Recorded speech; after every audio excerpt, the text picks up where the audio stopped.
canceled me for talking about Harvey Weinstein before the thing came out, but he offered to suck my penis in front of all my people at my agency. What am I supposed to do? He did all of that. I'm thinking I'm the only black person on the script. I get there, it's 3 other black guys on there. Woo. Huh. So you wonder what they did to get there? I told him no. What y'all do? And this is why when I walk in a room, heads go down. Behind my back, I'm nothing. I'm just a regular old comedian that's bitter and jealous. But in my face, no, no, no. The king has walked in and they have to respect it only because I've not taken the shortcuts. I've not been funded. They pay you to not talk about things they don't want you to talk about. They tell you that themselves. Today we will be covering the episode where Katt Williams exposes the disgusting truth about Harvey Weinstein. To start the video off, Katt Williams exposes the disgusting truth and makes crazy accusations, which I personally believe to be true. Do you guys think it's true? It's not hard to believe after all the accusers that came out about Harvey. It's crazy seeing the disgusting truth about some of this stuff in real time, like Diddy, Epstein, and Weinstein all had similar ways on how they got caught and why they got caught. But let's go ahead and jump right into it. I can't do that because Steve told you that he stopped doing stand-up because he had 7 TV shows. The only problem is when he stopped stand-up, he didn't have those 7 TV shows. He stopped stand-up because he got in a comedy battle called the Championship of Stand-Up Comedy with one Katt Williams in Detroit in front of 10,000 people and lost because Katt Williams said he was actually bald and that was a wig. And I went in and that's why he couldn't do stand-up anymore. Imagine him coming to tell you another story where he got so big and it was Bernie and them's fault because they wanted to be movie stars. What? You called Ocean 11 to get that nigga's part. What do you mean you didn't want to be a movie star? So on the behalf of Bernie, I would have to say what I have to say. Have you ever been on tour with any of these guys? Every guy I mentioned to you is not funny out there in real life. So no. This is actually crazy, but yes, the disgusting truth about most people like Weinstein and a lot of comedians really aren't funny. A lot of them can't make the jokes up themselves or make the concept up themselves. A majority of the comedians nowadays are just reading a script that they all have, sorry to break it to you.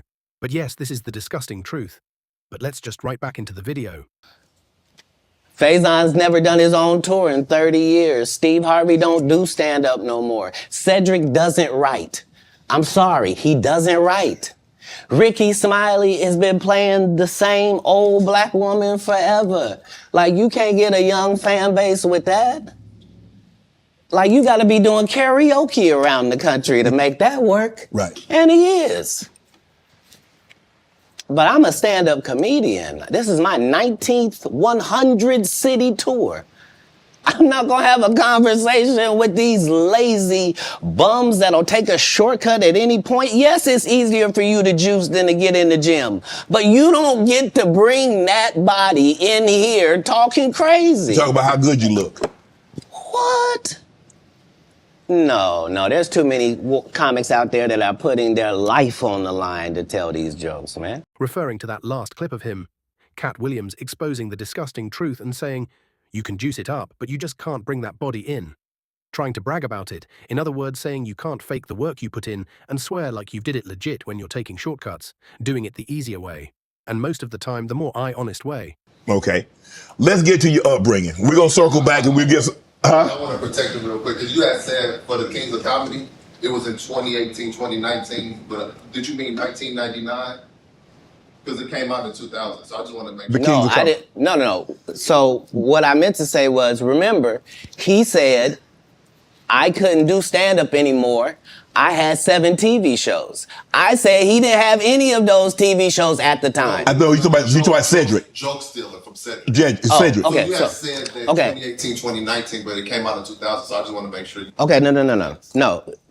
What comes out in 2000? The original Kings of Comedy. Right. I'm on BET's Comic View, and they're using this as the commercial in 1998. Okay. That's why I'm saying, So if I said the dates wrong, let's go back and clear that up. Okay. You said I had Cedric on here, and I asked him about the joke stealing, and he said the timeline doesn't add up. Correct. To that point, you say.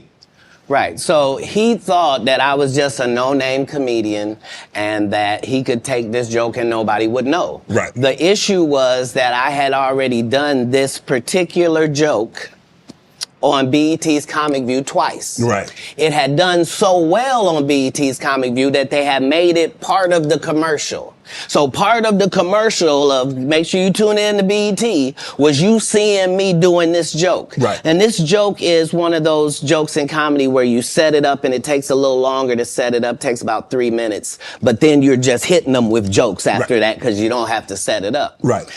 Mark Curry had already helped me work on this joke because I thought it was good because I was getting a standing ovation on it. He had me go back in the lab and help me craft it to be an even more powerful joke. So this is not just a random joke. This is my very best joke, and it's my last joke, and it's my closing joke. Okay. 1998, I'm doing this joke. It's on Comic View. Cedric comes to the Comedy Store. He watches me in the audience. He comes backstage. He tells me what a great job I did and how much he loves the joke. 2 years later, he's doing that as his last joke on the Kings of Comedy. And he's doing it verbatim. He's just changed my car into a spaceship. So in this clip, you can actually see Katt Williams gets a little heated and worked up while exposing the disgusting truth of the industry. Katt Williams claims Cedric actually went and attended his show that he's had his best joke on, and then gets pretty angry when he says he actually complimented him on his joke and would later steal it a year later after only changing one part about the joke. Him and Steve had already apologized for me, so I gave him a pass for a decade. Why would you sit here and be like, I saw Katt 30 times, and Katt didn't do, as I stand before you, Shannon, I would have bust Cedric's stomach. There was nothing that would have kept me from one of these in that patch right there. Like, are you kidding me? Why would you downplay me like that? Why did I give you a pass if you were just gonna lie? And so that's what I'm saying. Like, they're all a group. Cedric, Steve, Ricky, they've been a group. Everybody knows that. They've been aligned.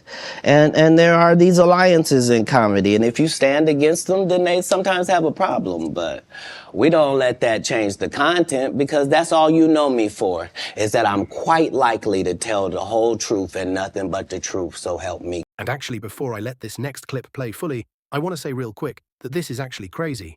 And the disgusting truth about Diddy, why would he want to pay $50 million to Katt Williams? Why does he think it's worth $50 million? What can he possibly be doing that he would need to pay $50 million for him to come party?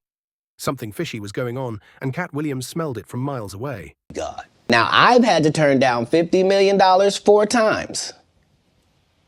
4 times. Just to protect my integrity and that virgin hole I was telling you about. Right. Because P. Diddy be wanting to party. And you gotta tell him no. You got to tell him no. I did.